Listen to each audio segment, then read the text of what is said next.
The Retevis MA1 programming software can be found here. I'll put a link in the description. Just go down to the bottom and you'll see we can also download the firmware, but we're looking at the software or the CPS. So just click here where it says CPS MA1 3.2. We're going to click that and then it downloads. Then you click here and then you go download unverified. Now we have connected the cable on the back of the MA1 as well. Click more and then click run, like so, and it's all right. I've already got it on. You just keep running it. That's why I got that message. But anyway, keep running it. It looks old-fashioned-y, doesn't it? Anyway, we've got it. On the back of the radio, you can see my cable plugged into the USB-C. You have to remove the rubber cover. We have a shortcut here for the software. Just double clicked it there. Might make us run it as an administrator. So you just right click and click run as administrator.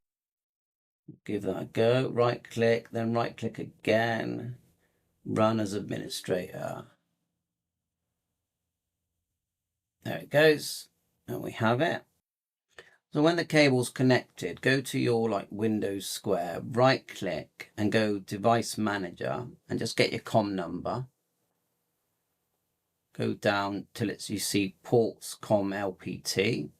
And then there it is there, Prolific 2303 USB, and it's COM 30. Then at the top here, you need to select COM 30. So it says COM port, COM 30. And then hover over these arrows. One says read, one says write. So we're going to go read, because we've already added. And look, it's reading straight away, which is nice to know, because if we do the firmware, then we want to know that the cable's got a good connection, and it looks like it has. And this is live with the radio. Okay, we're going to click OK. And it's read successfully. Let's go to channel settings at the top left here. It should have the ones we've added. It has. Look here. So the top one, it says channel 01. Let's change that. I'm going to put HubNet in there. So I'm just going to delete it. I'm going to go, and it works really smooth. 434.550. And CTCSS. Receive we don't need. Transmit we need. So we go like so, CTCSS, and we select 77. Yeah, I'm really pleased how this works actually. It feels nice. HUBNET. So let's add a 70 centimeter repeater here. Actually, we'll add an airband, 1133.850. It just moves it across. Of course, we don't need any CTCSS, and then we're going to go airband, because it doesn't transmit the airband, or it cuts it short. So airband, 6 letters. So let's go for just here. We're going to go 430.925. Let it go across, but you do have to. This is going to be, because it's transmit. There's no shift. You have to put the transmit frequency, which is 438.525. Now there is a shift on the radio. But here, I'm not seeing any shift. Okay, so 438.525. I typed that one wrong.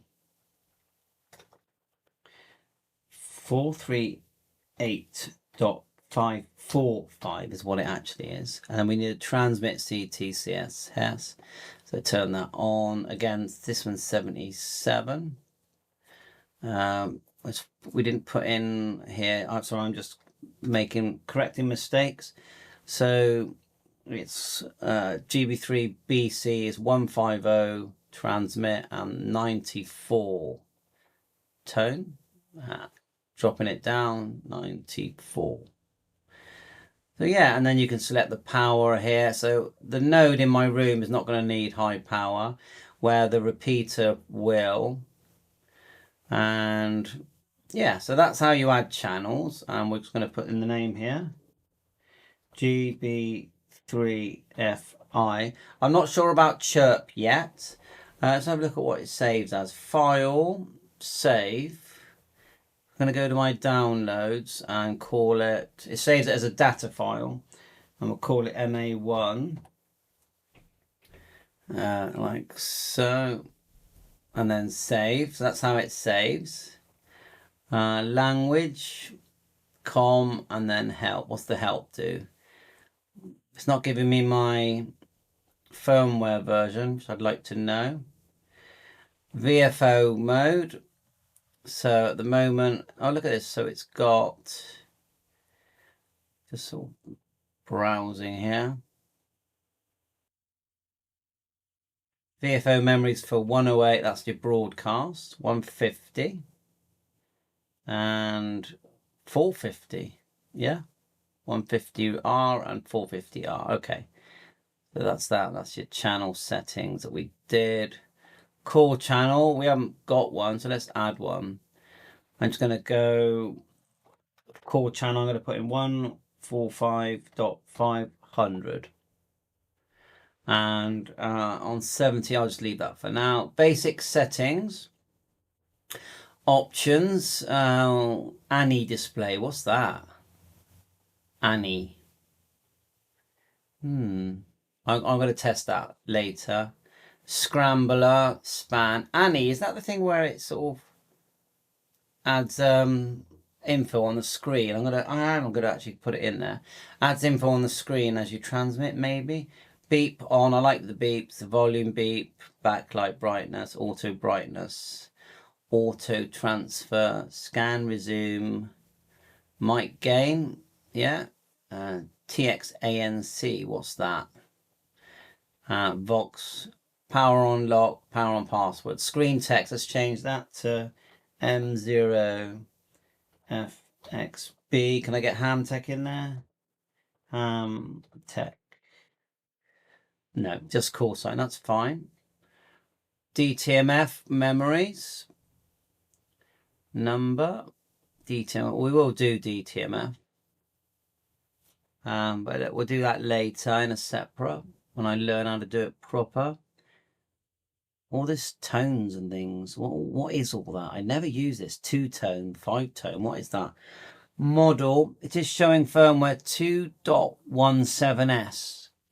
So 2.17s, frequency range. Now you can change the frequency area for Europe and USA. I'm just putting in some radio thing. It says radio FM here. 94.3. It's your radio memories. Okay, that's what I use basically. So okay, you've got an idea of the software, and thanks for watching so far. Please hit the like and subscribe. It's a nice looking radio, and I like the fact that it includes everything you need. The head mounting bracket to separate the head. It has the programming cable, proper cross-band repeat, so you can transmit while listening on the other side. And yeah, and it's good. I think it's a good value set. Bye for now.